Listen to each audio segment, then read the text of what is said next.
Welcome to Rates and Barrels. It's Friday, March 13th. Derek Van Riper here with Eno Saris ahead of Tout Wars weekend. My Tout Wars draft already in the books. I did the draft and hold from the comfort of my own home over the last few weeks. But for those in New York, on St. Patrick's Day weekend again, it should be a good time putting together those AL and NL only auctions and the mixed draft auctions as well. Yeah, Midtown, St. Patrick's Day, disaster. Well, they'll have some fun after the drafts. Oh, always. But the getting around Midtown Saturday night, St. Patrick's Day, is a feat. So lots of ground to cover today. We get some fantasy baseball news you should know to get started. Later on in the show, Ron Shandler joins us. We're going to talk about Ron's new book, Fantasy Reconstructed. We've also got how Ron actually gets ready for a draft, what he brings to the draft table. As you may know, Ron has developed a ton of tools over the years. This is the 40th year of the Baseball Forecaster, which he started back in the 80s. That is incredible. And it made me think, like, what is he actually using at the table? He's made so many things. He can't bring everything. It'd be too many gadgets, too many books, too many laptops. So we'll talk about that and a few players that he likes for the 2026 season. We're also going to look through the ADP data from the listener leagues. Our friends over at the NFBC put that together for us. All 80 of our drafts, are finally in the books. So it kind of kicks off what we're going to call the Our Guys series. We're going to have a bunch of different segments, today being the first, where we look at the players that we all really like for a variety of different reasons. I was going through those numbers. There are some very unsurprising players that pop relative to other drafts, but a few that I did not expect to see. So we'll get to those in just a little while. And we've also got fixers for draft day. Things go wrong during drafts. You may have a plan to build a perfectly balanced roster that is going to destroy everybody and win a fantasy baseball championship. Sometimes you miss out on a closer run, on a stolen base run, whatever it might be. We have some players that can help you correct from pretty common problems that can happen over the course of a draft. Before we get into that, I have to ask, how did the hop smelling go with our good buddy Lester over at Barebottle yesterday? It was great. Lester is the best kind of nerd, just up our alley. We talked about the original 4 citrus that existed in the world before we got all the things we got now. We talked about avocados. We talked about compound bows. And we talked about raccoons. And we talked about the newest, hottest hops that is going into Kayaker's Cove, the R&B Rates and Barrels beer at Barebottle. It will be available again this spring. And the newest hops that is turning everyone's noses is called Superdelic. And I've got a little, I've got a glass from Barebottle with just some hops in it that's upstairs in the kitchen. I'm waiting for someone to say, that smells good. But the thing that's cool about Superdelic is I called it the all-star team of hops. When you smell it, it smells like Nelson. It smells like Citra. It smells like the best hops out there right now in all these different ways. You get pine, you get stone fruit, you get the sweetness, you get stickiness. I mean, it is a really good smelling hops, and it's the newest one out of New Zealand. So we're going to try that in Kayaker's Cove this year, which is a hopped up rice lager. So kind of almost like a session IPA, but it'll have so much nose. It'll smell so good. Yeah, Kayaker's Cove was awesome in the first batch. I bet this is going to be even better in year 2. Really cool that Lester's putting that together at Barebottle again. Let's get into some fantasy baseball news you should know. Fabian Ardaya had a great notebook from Dodgers camp full of updates that we are excited about. Blake Snell threw a bullpen session on Thursday, his first of the spring. I think everyone's wondering, what's the timetable, right? Snell indicated he's willing to push up his timeline. He alluded to the end of April, 6 weeks from now, enough for a full standard spring buildup as a potential loose goal to pitch in games. The quote, "That'd be sick," Snell said. "Yeah, I want to pitch," which I don't think was ever really in doubt. I think, as you could kind of tell from reading the story, his arm just didn't feel good coming off that heavy workload in the playoffs, and he's had to back off a little bit to ramp up, but all signs are still pretty encouraging for me. This seems more like, I think, the Luis Castillo injury in recent years, where you have that shutdown maybe for the first month or close to it, and then it's just green lights from there. So I've been a little optimistic throughout the spring, getting a discount on Snell, and I feel like this nugget from the notebook that Fabian had on The Athletic today is only like patting me on the back saying, hey, good job, good job being optimistic for a change. Yeah, and then it's being spun as a really negative thing on the socials. Really? Social media is being negative about something again? Never. I mean, I think you are hoping for about 100 innings from Blake Snell this year. I am going to take the over on 100, but I think where you're setting the expectation is very reasonable because even though they haven't revealed anything in terms of, like a ligament problem or a joint problem, it's got to be something that's causing discomfort, right? Yeah, I wish we knew something more about what it was. Yeah. So that's where I think you have to say, yeah, take the past track record, right? We've had a lot of seasons for Blake Snell that are just incomplete by volume. So given where it started, given what we've seen in the past, given that they have their eyes on October and plenty of depth, they're going to be careful wherever they need to be careful. I think 100 is a totally reasonable projection. I would not be surprised if it ends up being the 125 or 130 with good ratios and a great strikeout rate. Shohei Ohtani, we've been wondering about this kind of in the background, like how much is he throwing while with Samurai Japan during the World Baseball Classic because he's not pitching in the tournament. 4 live simulated innings on Thursday, got up close to 60 pitches. If you're getting close to 60 pitches on the 12th day of March, the good news is you can probably throw about 90 once you get to the end of the month, right? So he's building up just like a regular starter. I'm looking at Shohei right now and saying, as far as starting pitchers go, he's on basically the same schedule as anybody else would be right now. Yeah. That's the 60 is about what you've got. We'll have an update about the Brewers rotation and who's on track there, and you've got all the pitch numbers out there, and the guy who's got the most pitches in that one is 60 pitches. So, I think he's totally on pace. The number for me there is probably like 130, 135. Just because he's only done more than that once. Maybe this is the year that he goes to 160, 170 and tries to win the Cy Young. We've talked about that, but he's on track. It's nice to see that. We also have a note here from Justin Wrobleski saying he's increasing his cutter usage. I checked the model on him, and it's only like a sort of a 96 stuff plus on the cutter itself, but he's locating it well, and it fits pretty well into his group of pitches because he's got the four seam at a 102 stuff plus, the sinker at 91 that he's probably only going to use against same-handed guys. So to give him another fastball against righties, I think is a good move. The model really loves his breaking balls and his changeup and says he's locating everything really well right now. So I'm pretty excited about Wrobleski. Your note says that you think he's behind River Ryan, but River Ryan has maybe the fewest amount of innings of any pitcher I've seen over the last 2 years. It's just a veritable paucity of innings. So I'm going to put Wrobleski ahead of River Ryan. And I think Wrobleski, if he's not in the opening day rotation, is the first man out.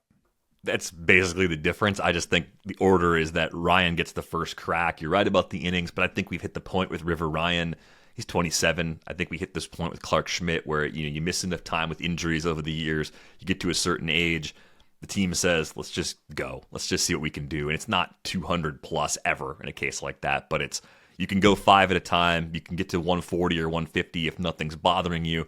Now, given the depth they have in this rotation, I'm not expecting River Ryan to log that many regular season innings, at least at the major league level, but I'm intrigued by him in leagues where you're looking for some April help. Maybe you've got someone else you've already drafted that will open the season on the IL. If we get some confirmation that he is, in fact, ahead of Wrobleski and getting some turns early on in the season, I think he's very playable down to some pretty shallow leagues because the skills are really intriguing for River Ryan. So continue to watch that situation. I mean, Roki Sasaki's having a disappointing spring so far, too. Their plans for him. He could get sent down. They keep saying he's a starter. He's a starter. Okay, good. He's a starter, but he's a starter in AAA. I mean, that could happen pretty easily.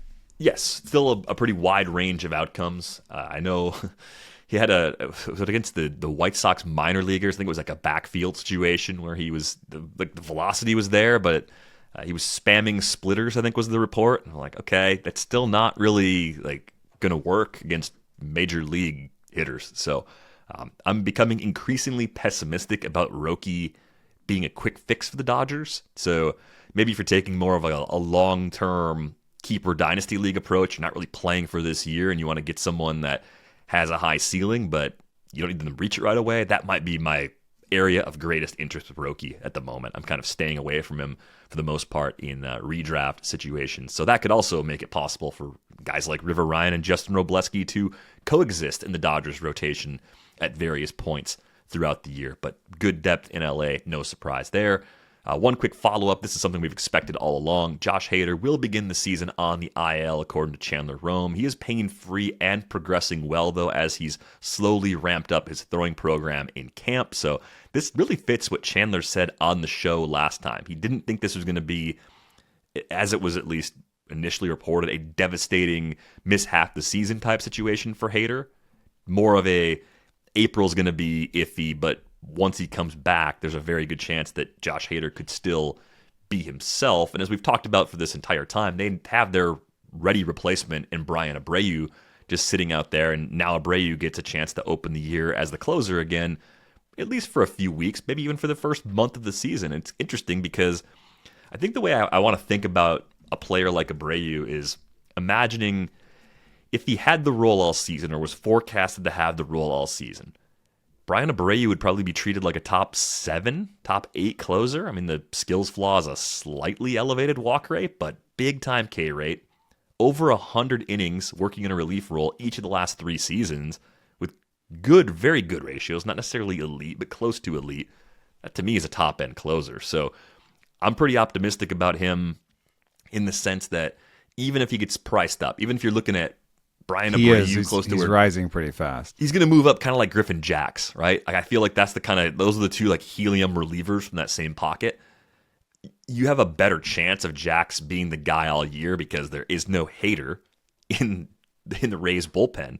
At the same time, even though things look good for Hader right now, if he has a setback, Abreu is the capital C closer. So I don't think it's necessarily a bad pick in the leagues where saves get extremely scarce. If you're looking at him at what's the ADP, like pick 150, 175 now for guys like Jackson Abreu?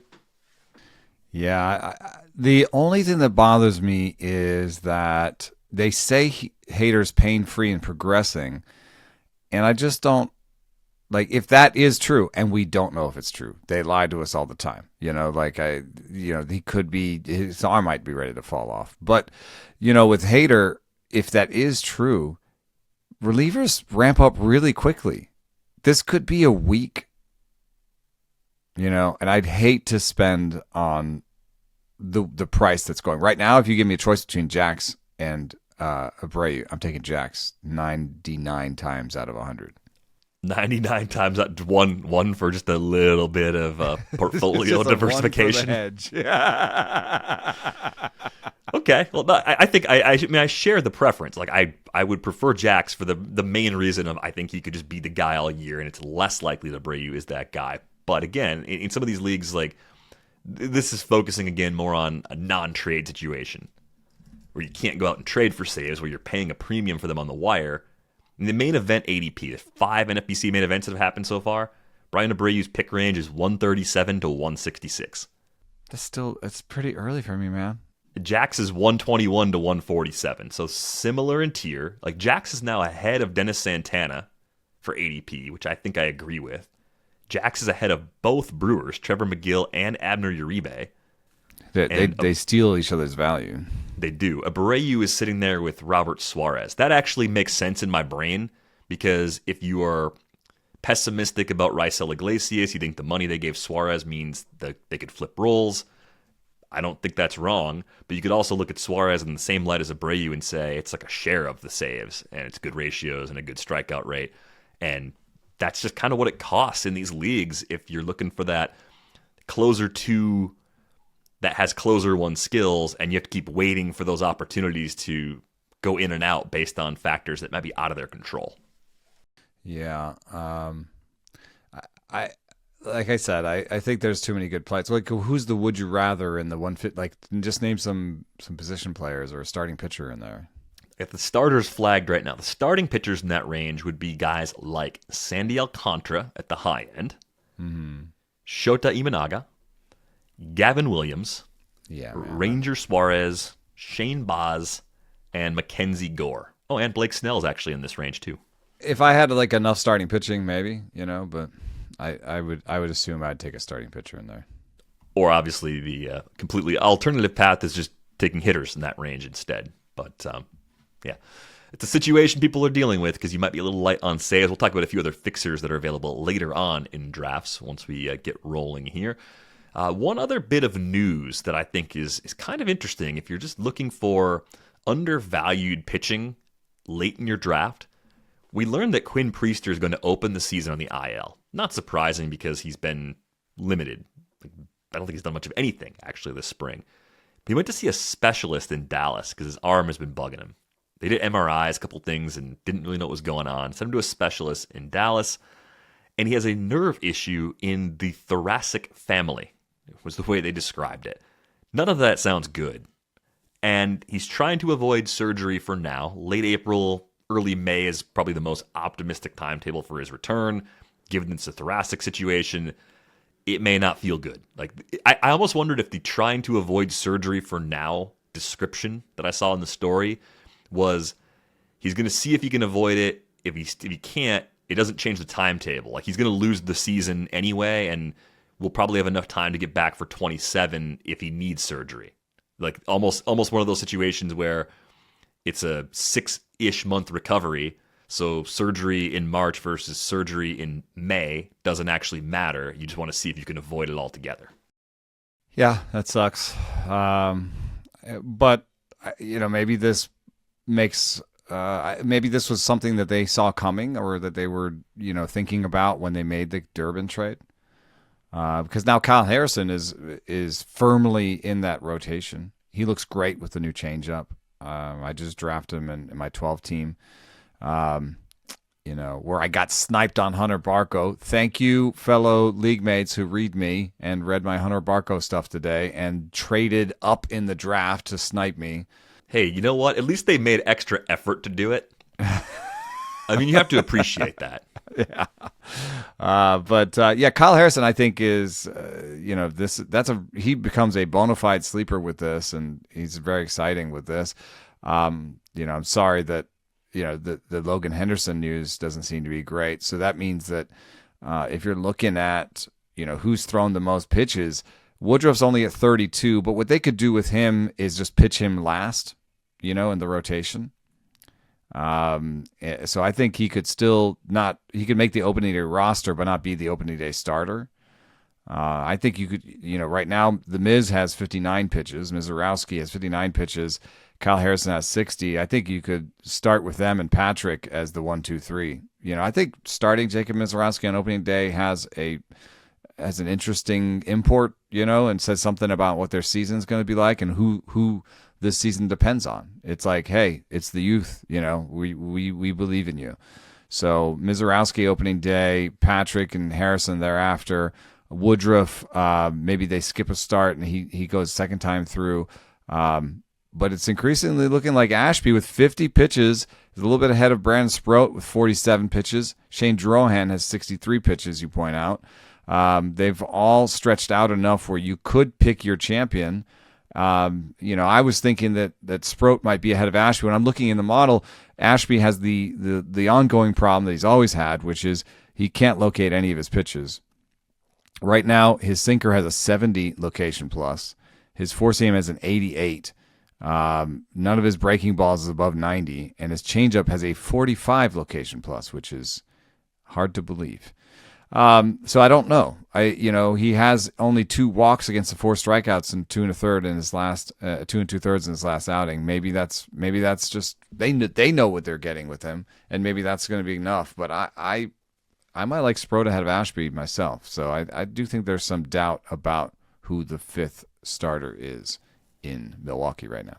I'm firmly on Team Ashby. I am back in. I love that he threw 50 pitches in his last outing on Monday. Like that, if you're going to use him in the role you're using him in the playoffs, he's not throwing 50 pitches in March. in an outing. Like, they intend to try him out as a starter again this year. That the arsenal is deep enough. And I also wonder, location numbers from Arizona in the spring especially, pitching down there is hard because it's dry, right? It's hard to get a good grip on the ball too. So I wonder how much of that is a factor. I mean, I wonder, even compared to pitching at Chase Field, where the balls are going to be in the humidor and everything's going to feel different, the roof's closed all the time, like outside at a spring park versus inside at Chase Field, I bet that feels a lot different. I don't even know if you'd see much of a connection between like movement profiles and things looking at Chase versus all those environments. So not worried about location as much overall, because it's a weird place to pitch. I might not be as worried about it, except it's Aaron Ashby, who's had this problem before. How dare you, sir? That's fine. Keep besmirching him. It's good for me. if you're not in on Ashby, that doesn't hurt me. So that's fine. So I'm back in. I think it's some combination in some order. You're right about Woodruff. Like, maybe he's the 4th or 5th starter. I think they've also got an off day. This makes no sense. The Brewers open at home at the White Sox. It's probably just because they don't need to play them 4 times. They're off Friday. No, they've done this before. I think it has something to do with, rainouts. Yeah, they got a roof, man. There's an opening. Yeah, that's true. they could play Friday. That's why teams have it. You're 100% right. That's why many teams have the built-in off day after opening day. It's the natural makeup day. For them, it must just be, a trick of the schedule. It's interleague, so it's just schedule logistics. But I'm looking at that and going, okay, well, that gives them a little extra time because they, will not need a 5th starter until Wednesday, April 1st. Will be the first time they have a 5th starter take the ball. It matters in terms of how this stuff all lines up, so be mindful of that. You mentioned that Logan Henderson situation in passing. He was scheduled to throw a bullpen session on Thursday. He's been dealing with some elbow soreness. Last game appearance appears to be March 4th, so we'll see if we get a report on that. But that's the other factor for that rotation that may be limited again to begin the season. Let's get into some Listener League ADP. We had 80 Listener Leagues over at the NFBC this year, and if I had to guess, I would say some of the guys we've heaped praise upon over the course of the winter would probably pop a little bit more relative to the same drafts outside of the Listener League sphere. So what I did, I took the ADP from the NFBC 50 drafts, and I looked at that alongside of the ADPs from our drafts because it's the same format, 12 teams, 50 rounds, no in-season pickups.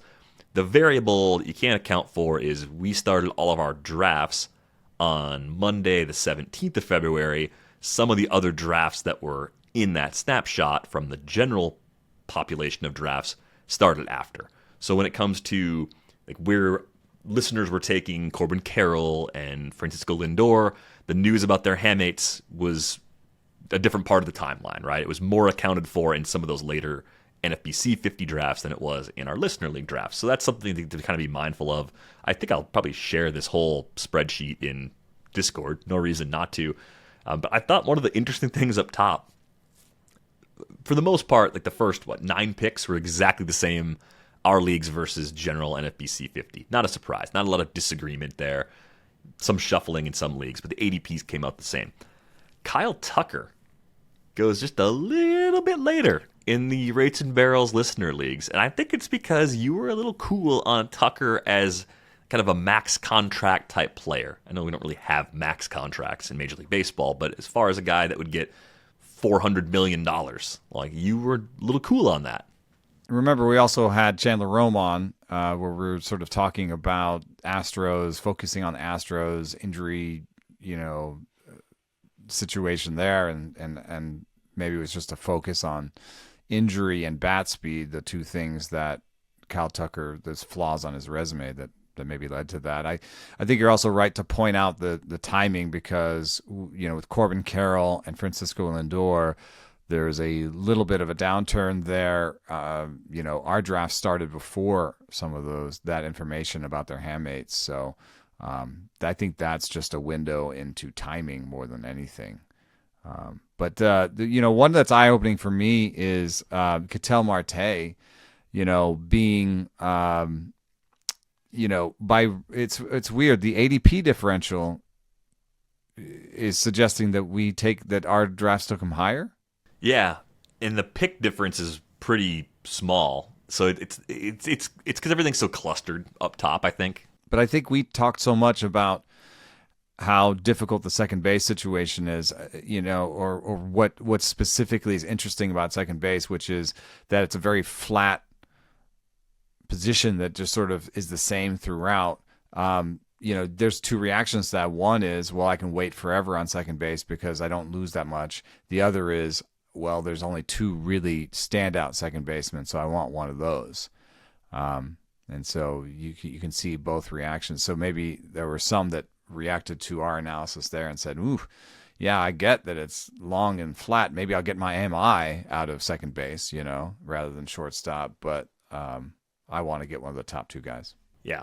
I think there was a little bit of aggression with pitching in our leagues early on. Just, a handful of picks compared to the general population. I was curious about that. I don't really have an explanation for it other than we talk a lot about pitching on the show. So maybe our general strategy was to make sure you have enough, not being able to replace guys on the wire. You want more quality so the innings you do bank are a little bit better because later on in the year, some of those 30, 40, 50 round guys are not going to be as good as you'd like them to be. So you're going to take on some water later. I don't know if that was a common mindset in there. Of the early round hitters, the guy that I think we pushed up the most as a group would be Brent Rooker.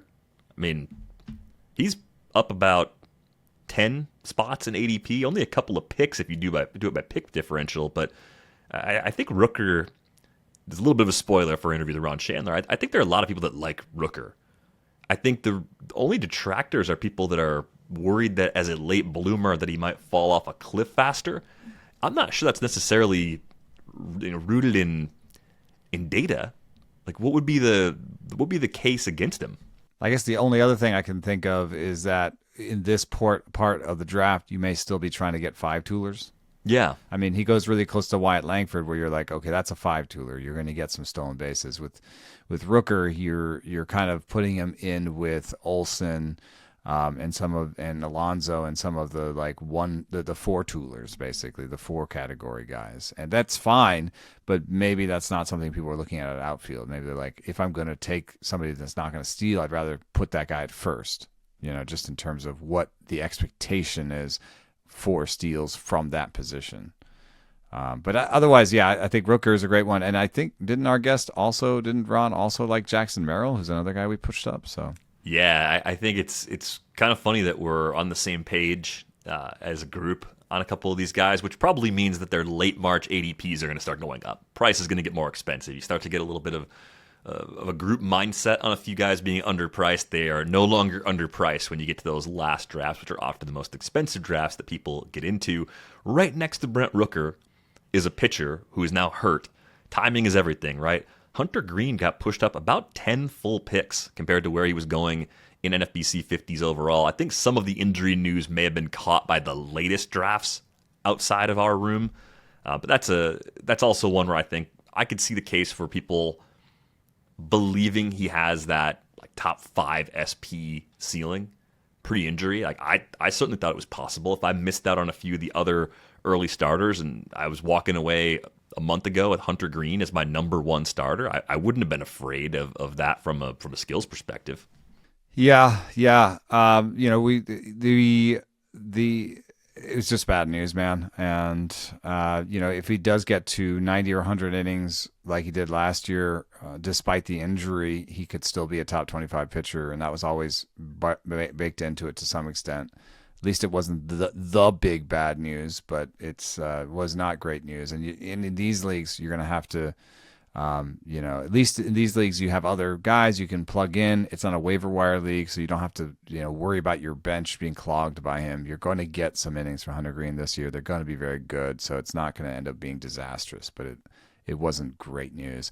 The guys that, where we start to get seeing some rates and barrels guys, we're high on Will Smith, and the listener leagues were high on Will Smith, and I think we are. You have a note in here. We are higher on Alex Bregman than a lot of people. I think, to be fair, people are worried about how his approach will mesh with Wrigley Field. It's a little bit like Isaac Paredes' approach in terms of pull fly ball, but I don't know. I just have some sort of confidence in his soft skills. He's done this so long. He's been so consistent, and he's made adjustments in the past. I think that this is. I'm happy to see him on the rates and barrels list of guys. And predictably, Carlos Estevez 18 picks lower than the masses. So that's the anti R&B guy.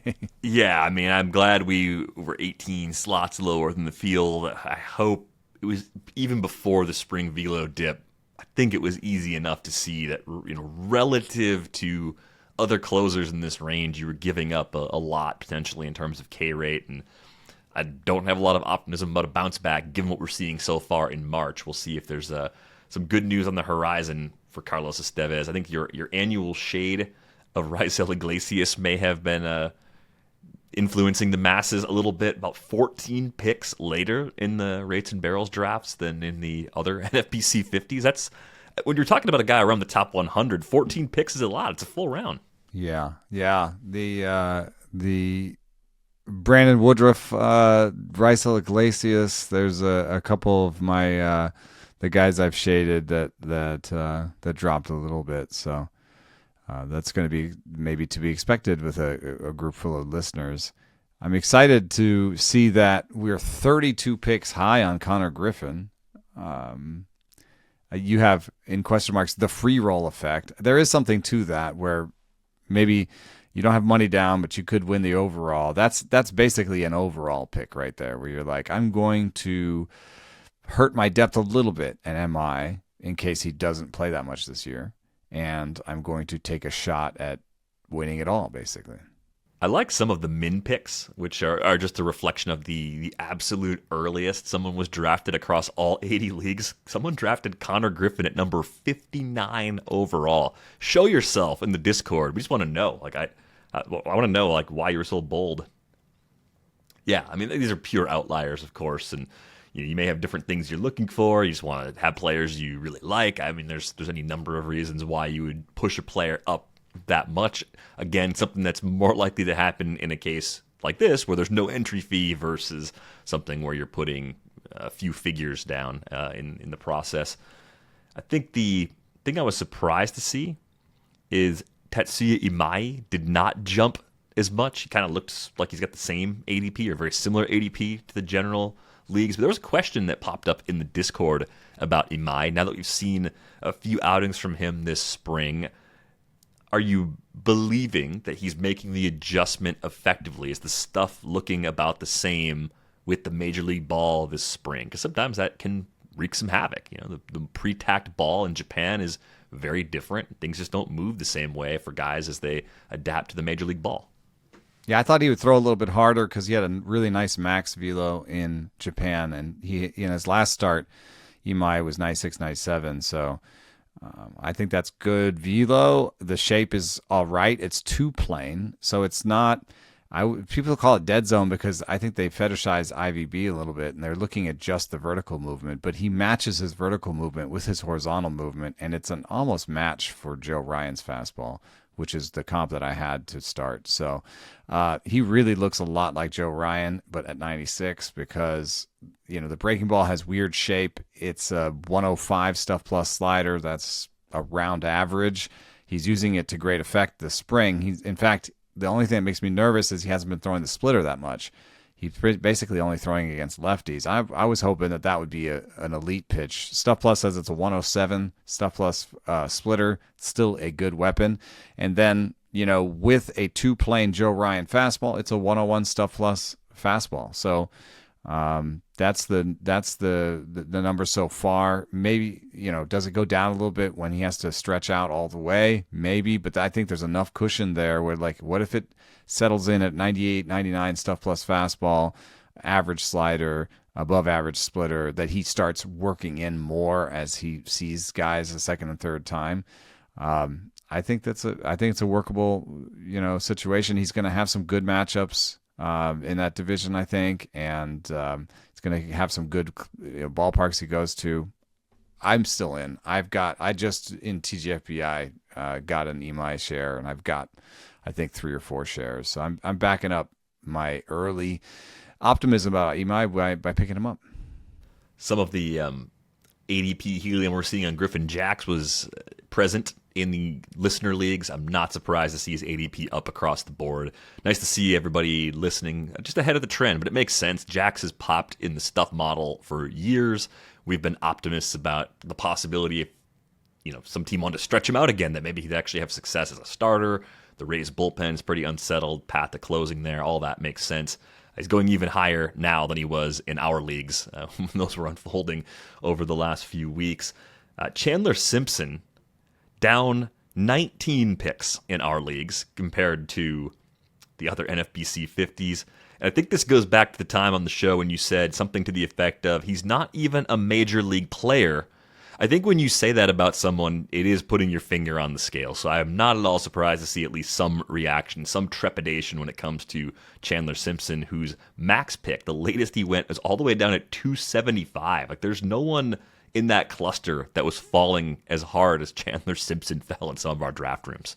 Ooh, 14 pick Caleb Durbin uptick. I love it. I love it. Caleb Durbin is one of my guys. I don't even know if I put a pin on him as such. I have Caleb Durbin shares coming out my pockets, man. I got so much Caleb Durbin, and we've got a table coming up shortly that explains why I like Caleb Durbin. My appeals to authority continue to just permeate all of my analysis. Nobody I think likes an appeal to authority, dude. We're here because we think we're smarter than them. What are you doing?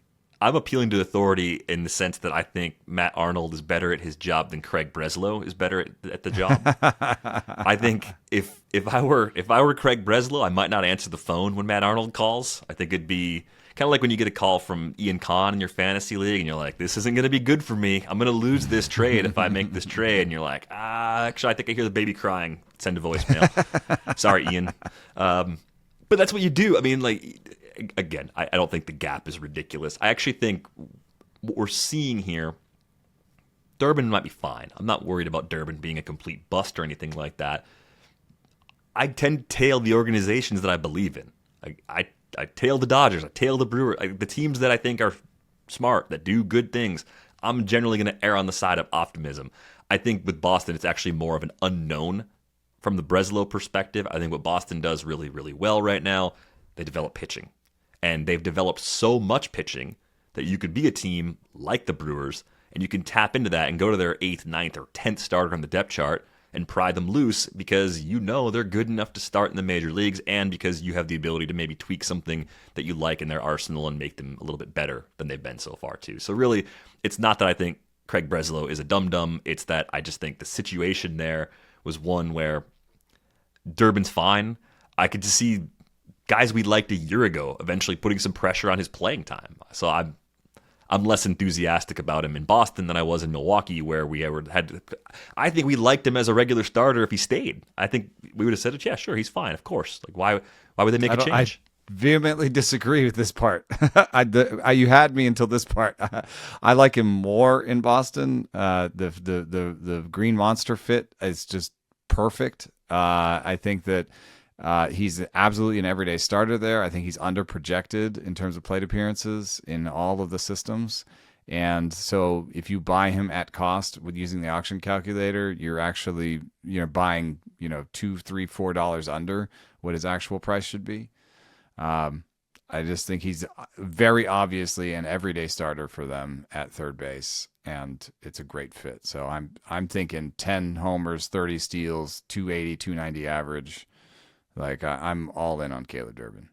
Trust the system's appeal to authority in this instance. Not always, not ever. Most of the time, don't appeal to authority. In this instance, I think it's going to be okay. Looking a little further down, I think we're pretty big on Seranthony Dominguez, which I think we were talking about this as a situation where he's a closer for probably 2/3 of the season, right? Like, and he's got pretty good skills, and if he gets traded in July, you're still happy because you probably got 15, 18, maybe 20 saves if it all goes well for him prior to a potential midseason trade, which isn't even guaranteed. He could just stick around. There's always a chance he's just a closer all year. So I think that's hey, I really need a closer and I want someone who has a job. I think that was probably actually a generally sharp move in that range because he still didn't end up being that expensive compared to where closers often go in these types of leagues. Yeah, we have a couple of guys that we like in Braxton Ashcraft, Colton Cowser, Evan Carter. I'm going to speed move past them because they're going to come up again in a second. But it's nice to see those guys, on the up in our leagues because those are also guys that I've been picking up a lot of and sometimes losing out to people that listen to me. Jason Dominguez almost down 40 picks. I'm going to blame Brendan Cuddy for that. Just absolutely crushing Dominguez when he was on our show last time. I think the role for Dominguez could be a lot like it was last year because the depth chart is so similar to last year. And Giancarlo Stanton breaks regularly. So if that happens, I think Dominguez ends up being pretty close to his role from 2025. Still hard to pay full price for him. At least now you're getting a discount.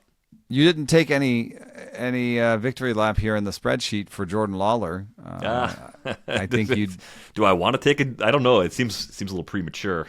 I don't know. I think he's made the opening day roster. There is some weird news out of there though that Lourdes Gurriel Jr. is already taking hacks and running.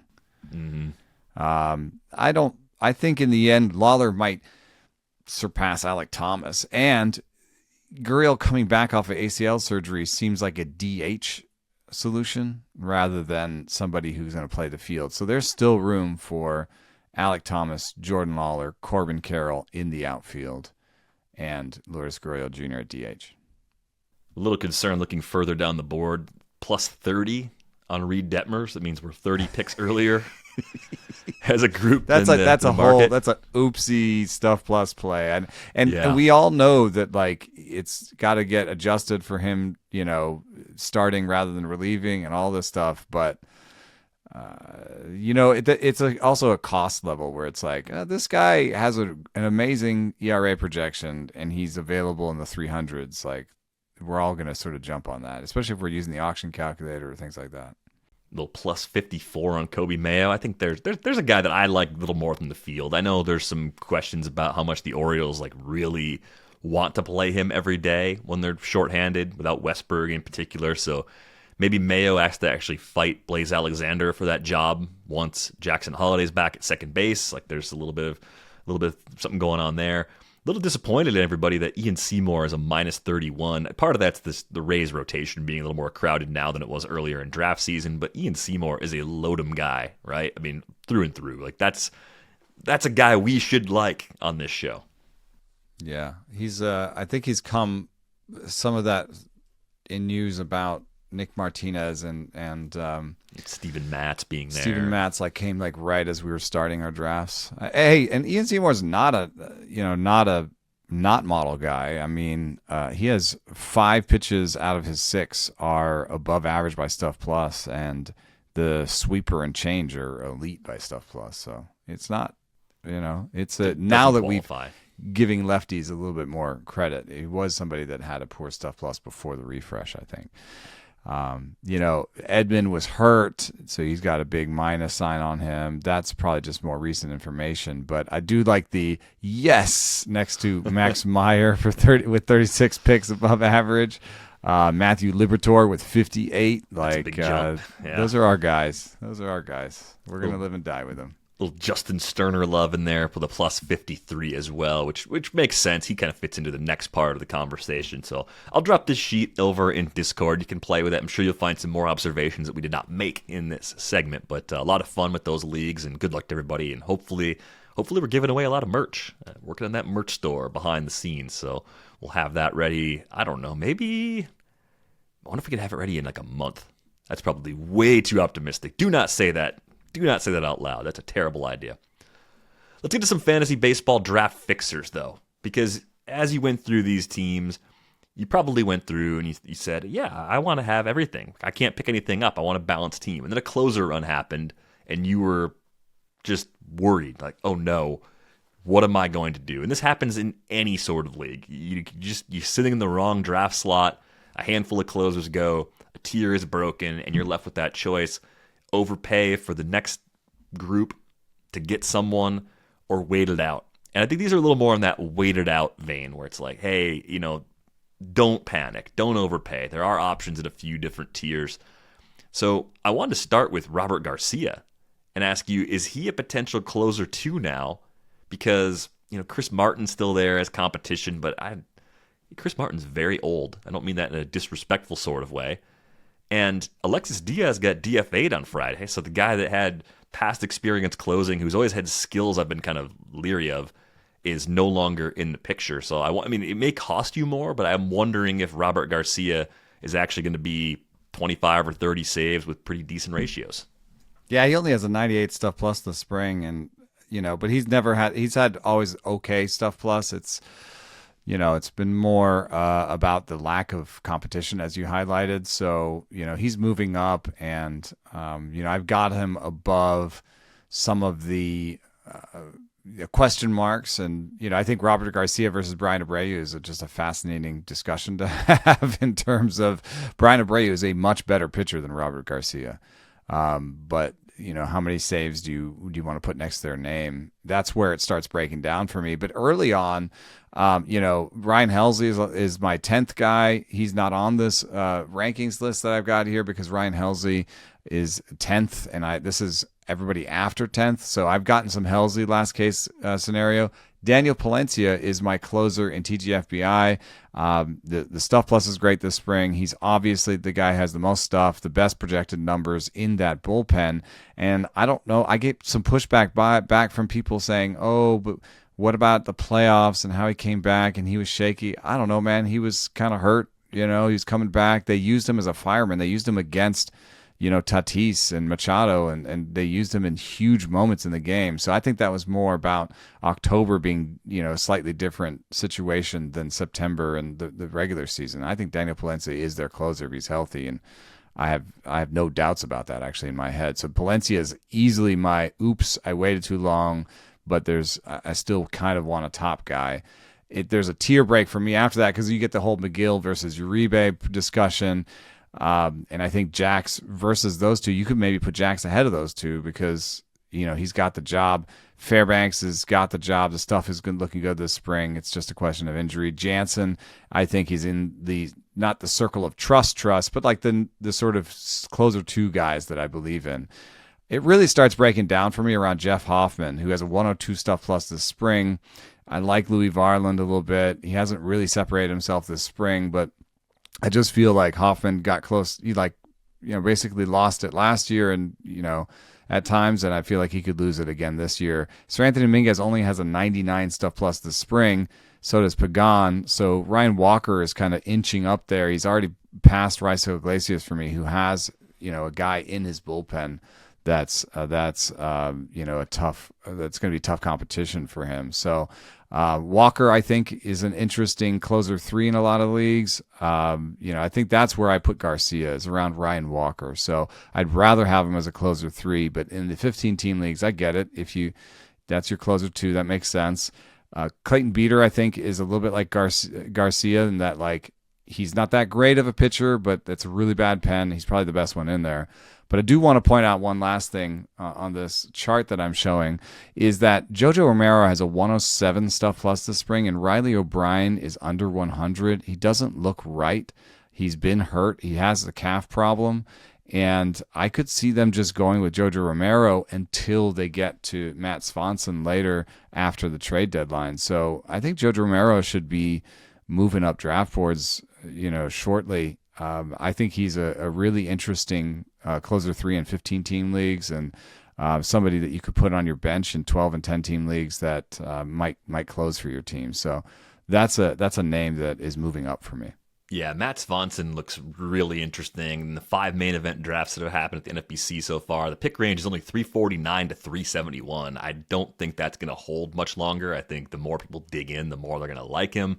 I have some regrets that I haven't taken more shots with Swanson in my early drafts, but still time to make up for that. I think you're right to flag the Riley O'Brien situation as one that is very, very tenuous right now. I think you could see Swanson actually being like a top 12 closer if he gets the job. I think he has those kinds of skills, and not a lot of guys in that pen have that.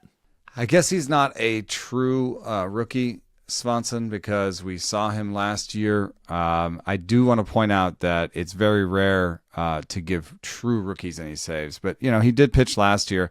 I just kind of think this is something that he'll finish the season as a closer. I'm not sure he'll take it pre-deadline because I think the Cardinals will have every reason to pump up their relievers for the trade deadline, their veteran ones. That's fair. I could see them pulling something like that, but very cheap. I think you could at least look at Swanson right now and say, hey, I need one more shot at some saves. Things could break that way faster than expected. You just don't know. These roles change so fast. You alluded to it earlier. Dennis Santana has an 85 stuff plus this spring, and I'm not even sure he makes it to opening day as the closer. Gregory Soto has a 120, and he's going to be coming off the WBC. There could be a day where Greg Soto he could be the saves for the championship. Like his team is good enough and he's good enough. So, when he does something like that and Dennis Santana has, poopy stuff on the backfields and blows something against the second lineup, like that could be easily be like, Soto's our closer opening day. Here we go. So I've got 0 shares of Dennis Santana. And I'm going to continue to do that. I have lots of shares of Gregory Soto. So that's a way you can kind of paper over is use a bench pick on a Gregory Soto, a Lucas Erceg, somebody that may replace the closer by opening day. Yeah, Erceg would be kind of in the Swanson tier for me in terms of where I'm drafting him. I might take Erceg first if I have a more immediate need for saves because Estevez, I think, is going to fall before the Cardinals settle that out, barring an announcement from Ali Marmol or Chaim Bloom indicating that they're going to go with Swanson again sooner than anticipated. But the skills are really good. So I think they're on that list of guys that, hey, I don't have enough saves. I got to take a couple shots. Definitely want to go there. The other name that I'm intrigued by, but I want to see just a little more velo, maybe that's why the price is so low, Liam Hendriks, scoreless inning on Thursday, averaging 93.6 with the fastball. Can he get by with less velo? There's opportunity in that pen, but I don't know who it is. Taylor Rogers has a 95 stuff plus. I don't have a favorite in that pen. I don't know. Even like Clayton Beater, Cole Henry looks okay and actually has pretty good stuff plus. Even he has more competition than that Twins pen. Like I think I'm just putting my hands up and saying no mas, no thanks. It could still be a group to avoid as a whole. The other group of fixers we'll cover today, if you need to make up ground in steals, which you don't think is going to be a problem until it is. And here's how it happens. If you decide that you can get maybe 2 closers you like in the early and early middle rounds, and you get enough power, and to get that power, you're sacrificing some speed in your foundation, and you say, I kind of like these starting pitchers going in this 8, 9, 10, round 11 range. Like you're getting pulled to everything else, and then you look up and you say, oh, I'm light in speed. But I thought speed was everywhere. It still kind of is. You can make up ground there. I'm curious to know, who do you trust to help you make up ground and speed really throughout the back half of your draft? I think that's probably more the cutoff. Mostly, we're probably talking about guys after pick 200 or so. Yeah, it was 200, and I have so many of these guys. I don't think it's a great place to be like, oh God, I have no steals and I really need a big steals guy. In that case, you need Caballero or Scott, and those guys are pretty flawed. You can see I have the dollars projected on this chart. So they're $3 players in 15-team leagues. They're kind of like last starter levels. And Caballero may just lose his job at some point and be a utility guy. Scott could even lose his job just because he's not great offensively. I've thought he could keep the job defensively, but he's not great offensively. This is a better place to be when you got to like 150 steals and you want 180.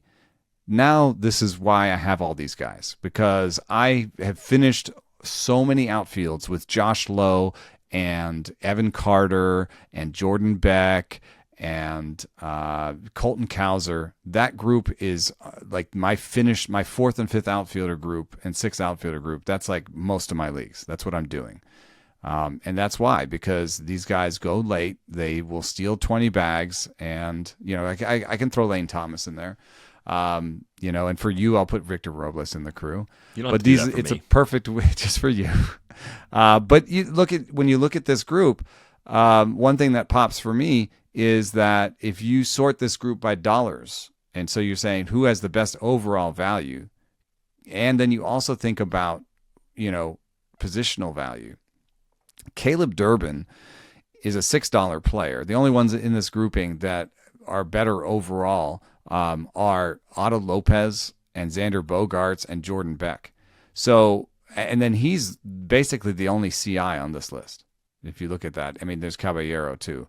But if you need steals from an unconventional place to kind of bolster yourself, if it's not outfield or middle infield, Caleb Durbin is the only sort of fixer on this list. That's why I have Caleb Durbin on so many leagues, because of what I said earlier, but also because of, to get 20 stolen bases from a corner infield spot, that can paper over a problem that you created somewhere else when you took Brent Rooker earlier. It's not a big problem, but like Caleb Durbin and Brent Rooker together makes a lot of sense. Right? Yeah. Eventually, if you get a little imbalanced and you're getting those players at positions where speed ordinarily comes from, then you have to go and get the speed from a place you don't ordinarily get that from, which actually I think is a justification for that ripcord decision to take a player like Jose Caballero, who has eligibility all over and can, at least for the early part of the season until Anthony Volpe's back, give you a lot of speed for the days that he's playing, which is going to be close to every day, right? You might get a high rate of steals early on in the year and then end up maybe even cutting him, or at least keep him on the bench until someone gets hurt. If you're looking for the next guy like that, Nasim Nunez is increasingly interesting to me. The whole Nats regime change, it feels like a breath of fresh air.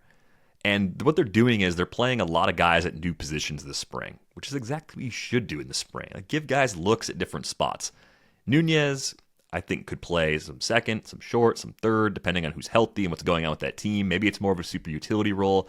I kind of just see a Caballero-y speed first, not a lot of power, good glove potential sort of player. A guy that finds time because he can play enough spots well, and when he plays, he's going to be a burner. I mean, he was 36 for 42 as a base stealer at AAA last year in just 63 games. And he was 9 for 10 in 39 games, only 92 plate appearances with the Nats.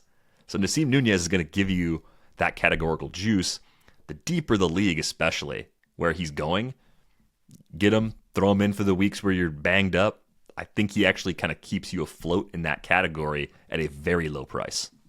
Wanted to give one last shout out real quick to Luis Angel Acuna. I have been on record as being suspicious of his power, but Brooks Baldwin has an elbow issue. I think Acuna is going to win that job. And even if it might just be 7 homers, it might be 30, 35 steals. And I'm looking at that 57% hard hit rate this spring. And I'm wondering, this is a guy who in 2024 had 73.6 mile an hour bat speed and 25 had 70.7. So was there an injury? Was there a change in approach in 2025? Is he going to swing harder this year? And could he push that number to 10, 11, 12 homers with 30 stolen bases? I have not been an Acuna guy. I have not been into him. I did not think he was a great return. And I'm hedging now. I'm waffling. I do think he's at least put down an acceptable hard hit rate during his time in the big leagues. It's kind of a scattered 233 plate appearances, 37.4%. It's not a noodle situation. So, yeah, he's got to lift it more often if he's going to get to some power. But you're drafting him for speed and kind of taking the power you get as a bit of a bonus. And it comes at a little bit of a price. I mean, pick 283 to 321 is the main event range for Acuna. Like, it's okay. I think you're taking him there with the assumption that he's either going to play every day to start the season and cover you at MI and help you with bags, or he's going to be more of a utility guy and you're going to be willing to cut him loose because it's late enough where something else on the waiver wire might prove to be an upgrade. Yeah, if you were going to have to pick between Luis Angel Acuna and Justin Crawford, who would you pick? I think I'd take Crawford. Man, that one's more of a you're drafting 10 times, you get that same speed problem. I might be closer to splitting those shares up. Because I think their flaws are both. I mean, Crawford hits the ball on the ground a ton in the limited sample this spring. He's still doing it, and I think here's the main thing I'm worried about with Crawford. Number one, he's going to be stuck in the bottom of the order. It's a good order. It's fine. His glove can keep him in the lineup. That's good. So it's more of a deep league consideration for me. But the thing I'm worried about is that in the big leagues, especially, the OBPs he was running in the minors are just not going to be there. He's going to get challenged in the zone a lot more often. Pitchers are not going to be worried about him putting the ball on the ground against their stuff with a big league defense behind them. And I think the average in OBPs that he's run coming through that Phillies system are not going to be there right away. So he's going to really turn into a one category player initially, and it could take most of the year for him to just make the adjustments that he'll eventually make to be a better big league hitter over time.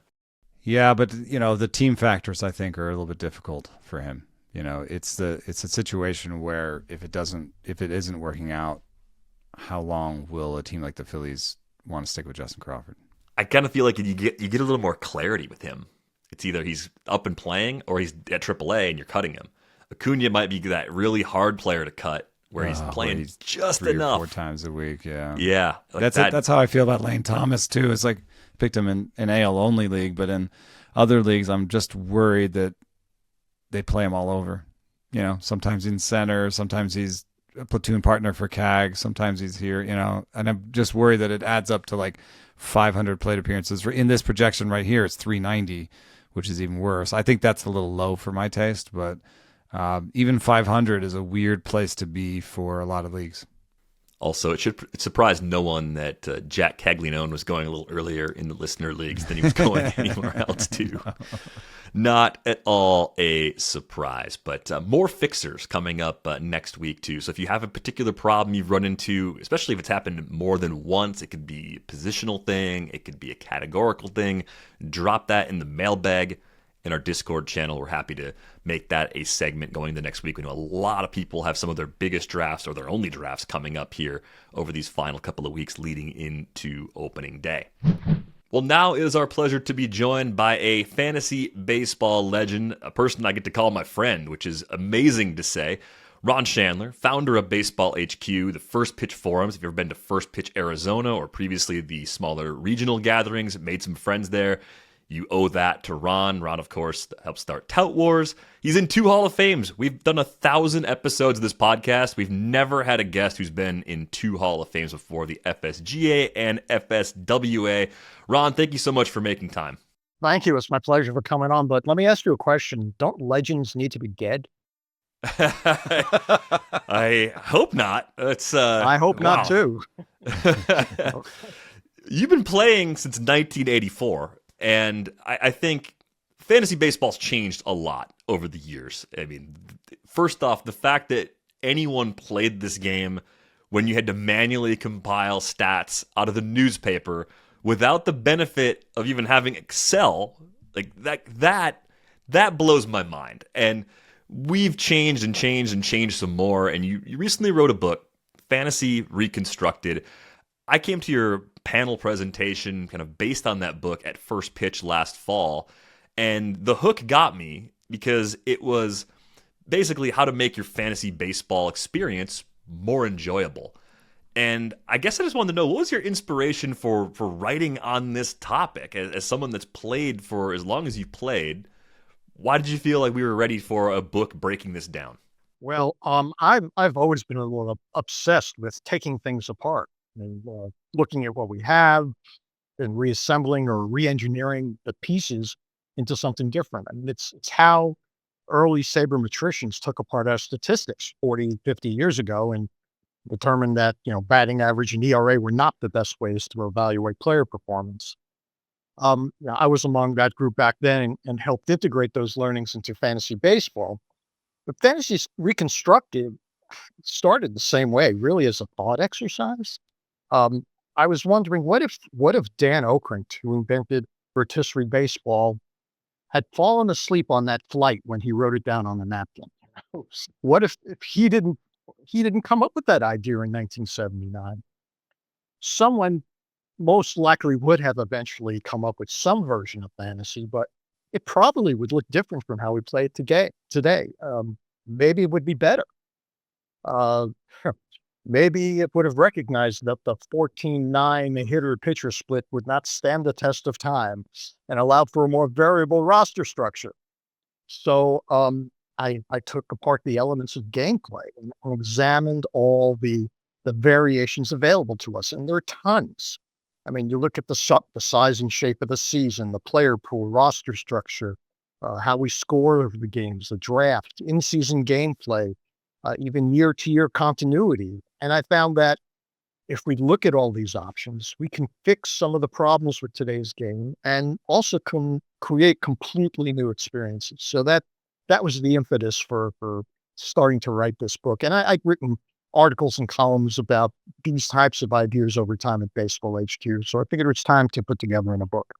Along those lines, do you have a favorite format? Do you is there one that you really enjoy that you feel like needs to be more popular? Like, should we hear about a new format that needs to be, that you think is the future? I cut my teeth on rotisserie, and that's how I learned this game. And around this, I also actually even before then, I used to play sim games like Stratomatic and all those guys back then, which I still love. And score sheet baseball is one of my favorite formats for fantasy these days. But the game has evolved and changed over time. So there's always looking for different ideas. I think actually my favorite format these days is a league I put together for my home league. We are a 16-team head-to-head points league, and we divide ourselves into two divisions: an 8-team AL and an 8-team NL. And as you guys know, if you play at head-to-head points, there's always an issue. Someone's always complaining about having an incredible week and still losing out to that one team that had 5 more points. And those times when teams sometimes can score the most points over the course of the season, not even make the playoffs. So we have each of our 8 teams playing every one of the other 7 teams each week. So we're basically playing 7 games a week. And we come out of the week with 7 decisions. We're either 7-0, we're 6-1, or 5-2. And the cool thing for me anyway, after 21 weeks, we've played 161 games. So our team records look like a real major league season, and then the playoffs. So as much as I love rotisserie and sim games, this one has become, I guess, my favorite. And, in the book, there are hundreds of ideas like these. In fact, there are over 250 alone that were crowdsourced from my readers and social media followers. So tons of ideas like this. Yeah, I have not finished the book yet, but it's a very fun read because you get a lot of feedback throughout that just makes you rethink the tendency a lot of us have. I think a lot of people that play fantasy baseball in particular are very detail-oriented, but also very, very willing to abide by the rules. Like, there's something about structure that we like. There's something about tradition that we are always trying to uphold, and I think breaking away, even changing a category in some leagues ends up being a pretty big fight. If you're the commissioner of the league or you bring an idea to the commissioner of your league, it's not always met with, "Hey, great, thanks for the idea. Let's try that." It's usually, "Why would we do that? We've always done it this way." So I do think you have to kind of soften the rest of the league sometimes when it comes to bringing new ideas to the table. I'm curious if anyone you've encountered or if you've experienced a way to make these ideas more, I don't know, more palatable to the people you bring them to. Because I just feel like buy-in is the hardest thing about this. Like, I hear a new idea now and I'm like, yeah, let's try that. That's great. But I realize that's not the reality a lot of people play in with their current leagues. Right. And there are ways. And one of the ways is to take a look at the season that we have, the 6 months that we have, and not look at it as a single entity.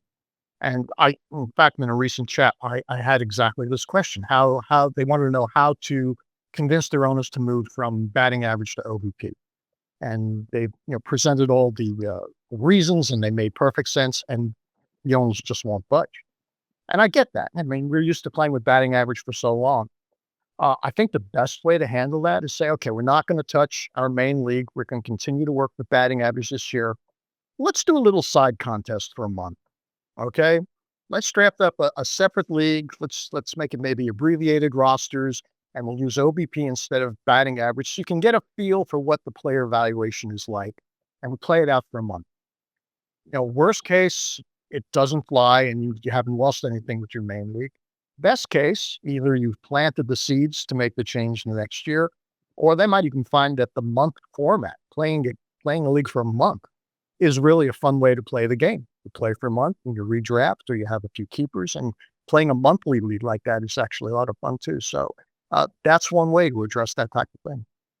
I also think about this in terms of how we cover the sport and how we analyze the sport. And, one thing that's come up recently is there was a debate on social media the other day just about, are industry leagues the pinnacle of competition? Are they the best leagues out there, or is NFC, where money is on the line, is that the best thing out there? And I do know that I have met some of the best players I've ever played at Tout and Labor and and also NFC. But I also know that, like, on a day-to-day basis, when I'm running teams, like maybe the one with the money on the line is the one that gets like the extra 5 minutes per se. And I know that that's bled over into my analysis sometimes, where we might tend towards 15-team leagues with short benches and weekly lineups, just because that's, the one that we're spending a lot of time on. How do you see that tension? Because we ask our listeners a lot, and a lot of them more play 12-team leagues or, daily lineups. And so it ends up being different. How do you see that tension in just how we analyze the game and how people play it? How much of a gulf is there between some of the public analysis and how actually people play the game? Well, there is a little bit of a gulf because most people don't play in 15-team leagues, and we do tend to lean towards that format, which is a great format, which is why we lean to it. But research has shown that most people play in 10 and 12-team mixed leagues, which is something that we don't address as much as we probably should. But those are great games too.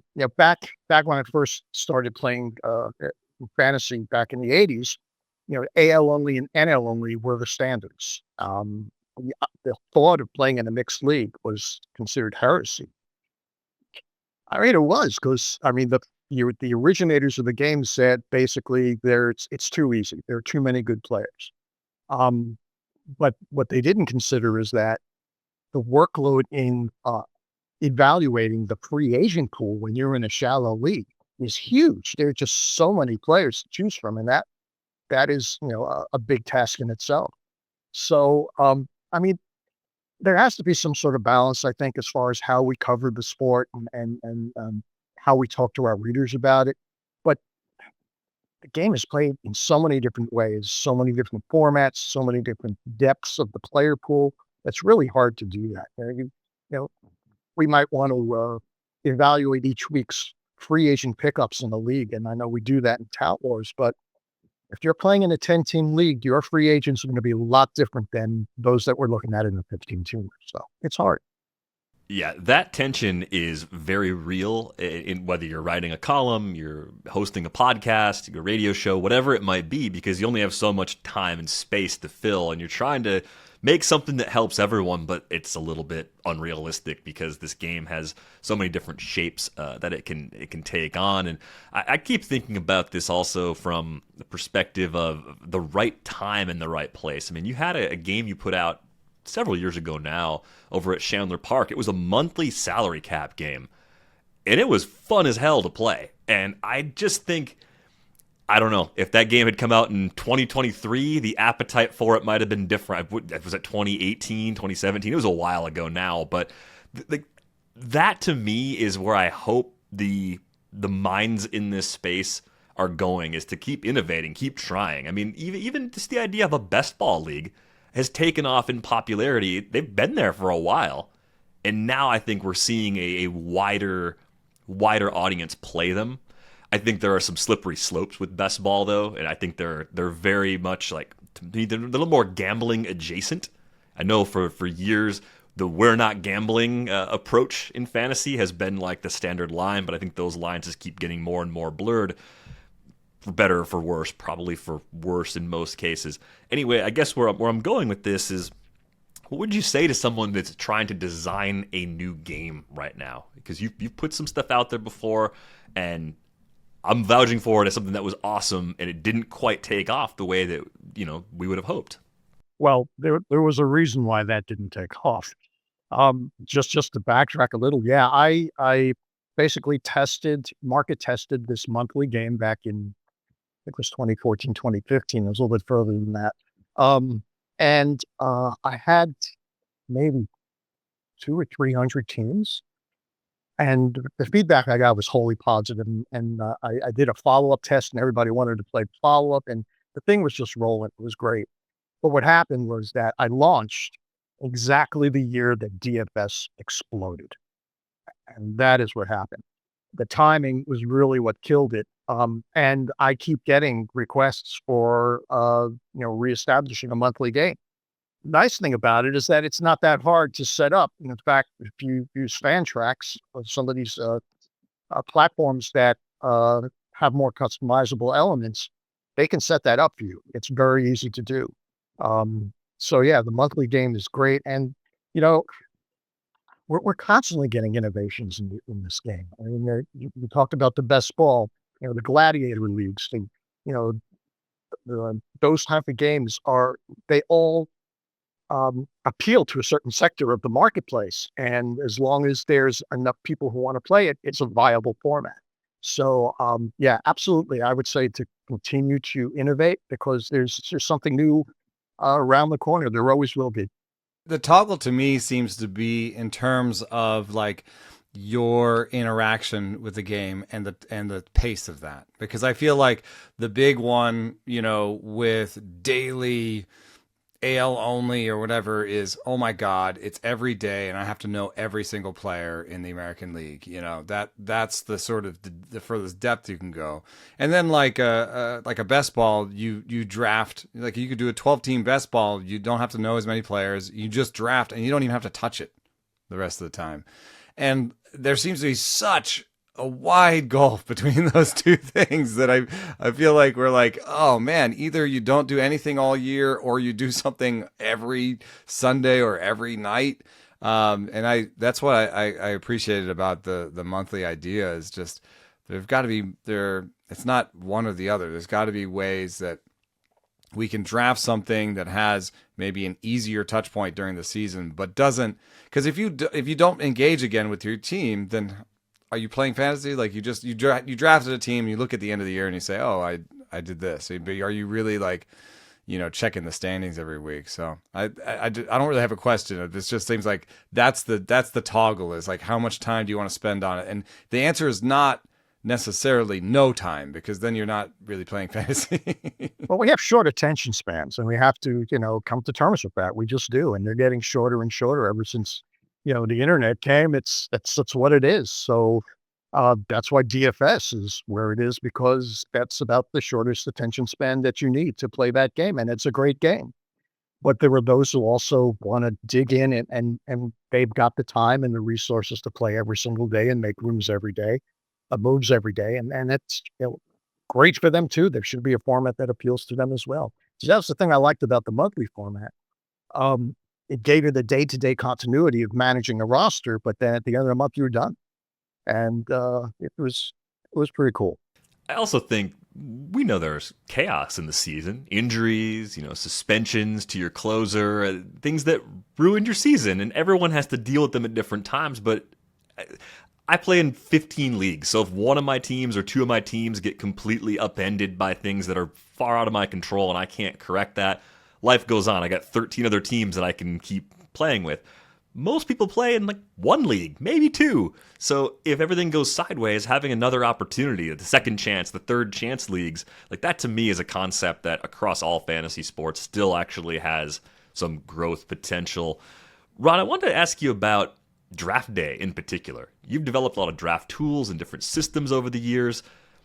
What are you relying on now? Of all the different things, all the resources you've created, things you have at your disposal, like what's the essential command center set of tools that you're working with while you're actually building a roster, assuming a typical either snake draft or auction that most people are playing in, where maybe you got a minute per pick or players are on the block with the fast clock counting down. Like, I know there's other slow formats. That's kind of a different animal. So, like, what's the essential tool set that you have when you're building a roster?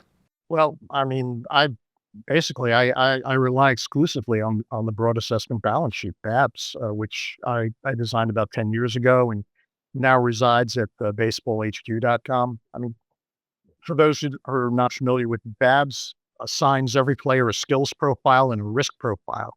The skills profile rates, their power, their speed, the pitching dominance, stuff like that, on a pretty broad scale. And then the risk profile primarily looks at things like health and experience, along with some minor risk elements.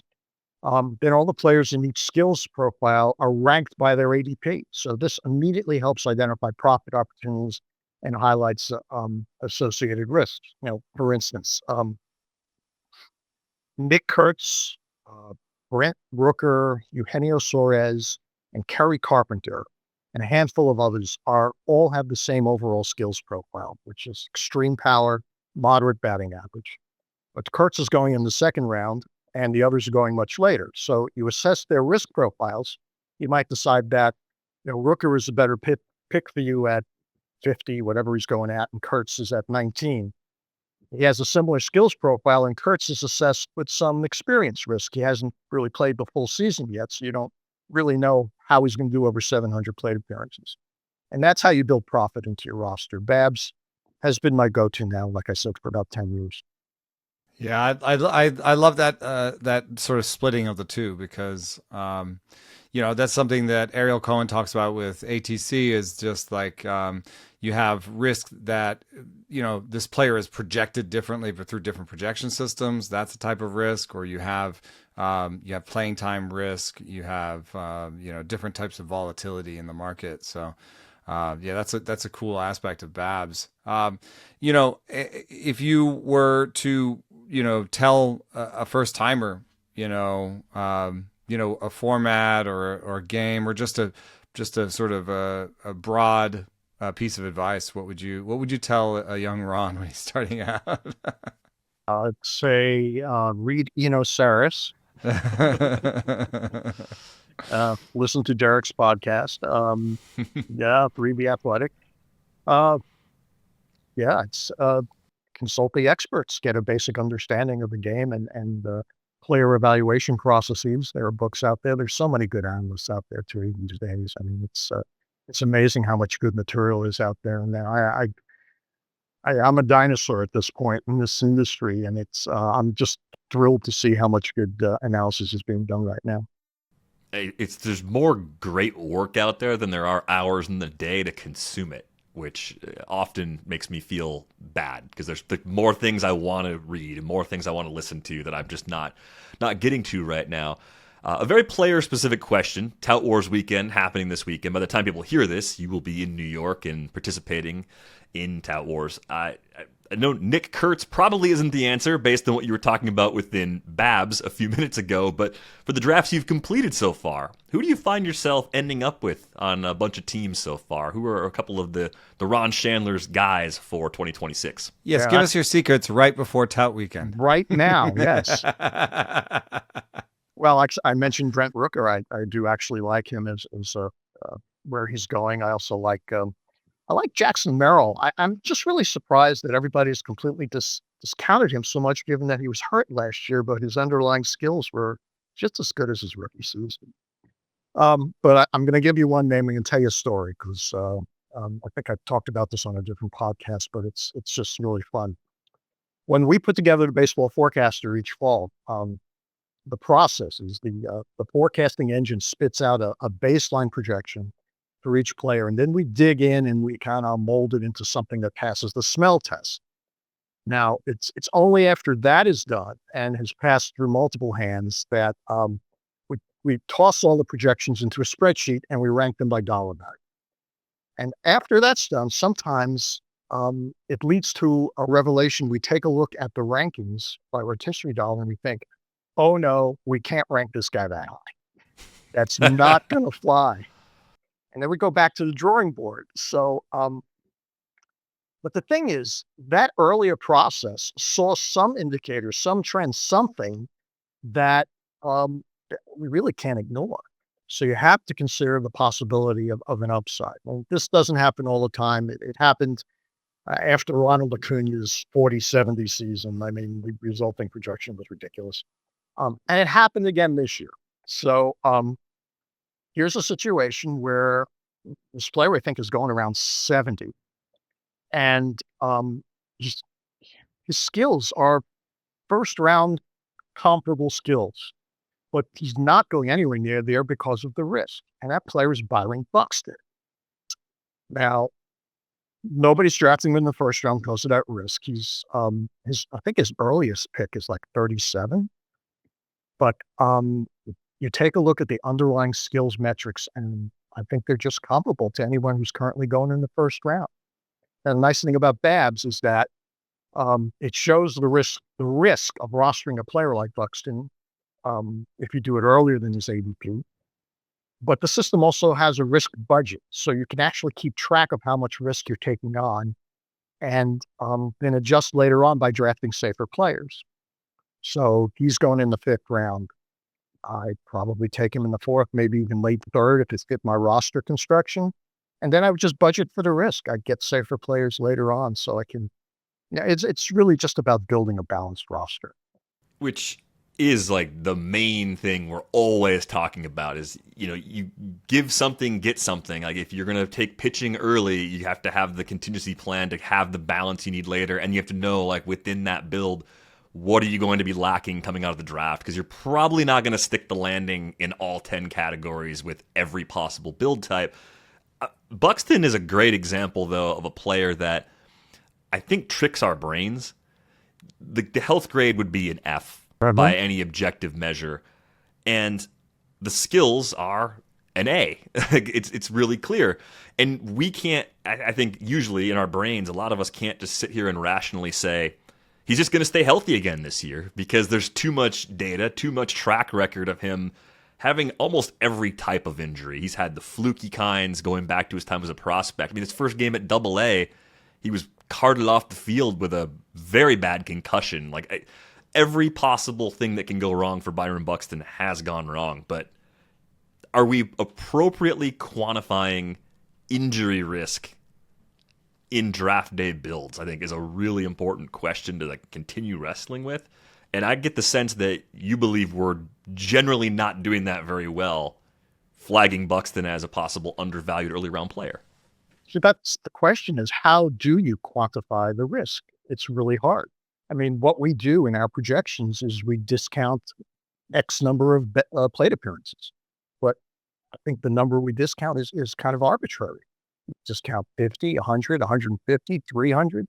You don't know how many plate appearances he's going to miss. So what we do is we just look at the underlying skill and saying, this is what we could get. And then you just, make accommodations for the risk because you don't know how much risk that's going to be. Yeah. And I always think back to Paul Molitor, going way back, early part of his career. And you're a Brewers fan, so early part of his career, he was constantly injured. But once this guy hit his 30s, he was like the epitome of health. So we can always hope for that with Byron Buxton.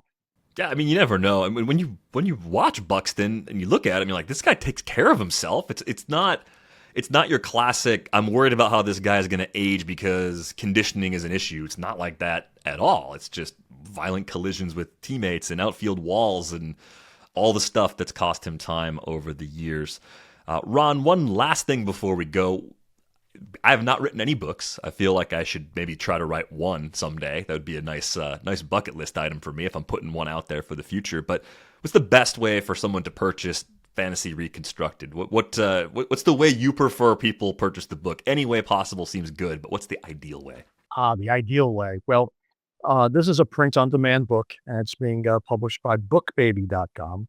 And so if you purchase from bookbaby.com, I get a greater share of the royalties. So I would prefer from there. But it is available on Amazon. So if you have Amazon Prime, you want to save on shipping, I won't fault you for going there. And you've always got your name on this guy. Yeah. And this is Fantasy Reconstructed. So, yep. 40th anniversary for the forecaster, which is kind of crazy. It's hard to think that I wrote that first edition during the Reagan administration. It's bizarre. I mean, you started playing the year I was born. Like that's the reality. You started playing in 1984. You were playing before I was born. I was born in September. The season started in April that year. So it's just like, holy crap, that's a lot of experience. Yeah. But Ron, we appreciate your time and your insight. Good luck in Tout Wars and the rest of your drafts coming up this spring. Hey guys, thanks so much for having me on. This has been fun.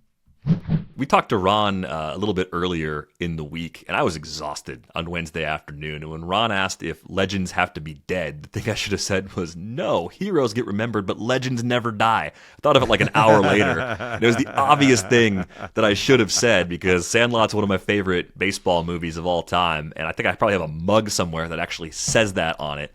But we really appreciate the time and the insight with Ron. It's just great catching up with him. And I love innovating things. I love that he's still, after playing for as long as he's played the game, still wants to tear it apart, put it back together, and try new things. I think that's one of my favorite things about getting to spend time with Ron. Yeah, it was really nice to get his perspective. So we've got a lot coming up next week. Get the triumphant return of Niv Shah coming on Monday, actually. Usually Niv's going to join us on Fridays, but we got some odd and new stuff we're going to dig into with him. We've got more of our guys throughout next week as well. And join the Discord. The link is in the show description. Thanks again to Ron Shandler for joining us on this episode. That is going to do it for this episode of Rates and Barrels. Enjoy the World Baseball Classic games this weekend. We're back with you on Monday. Thanks for listening.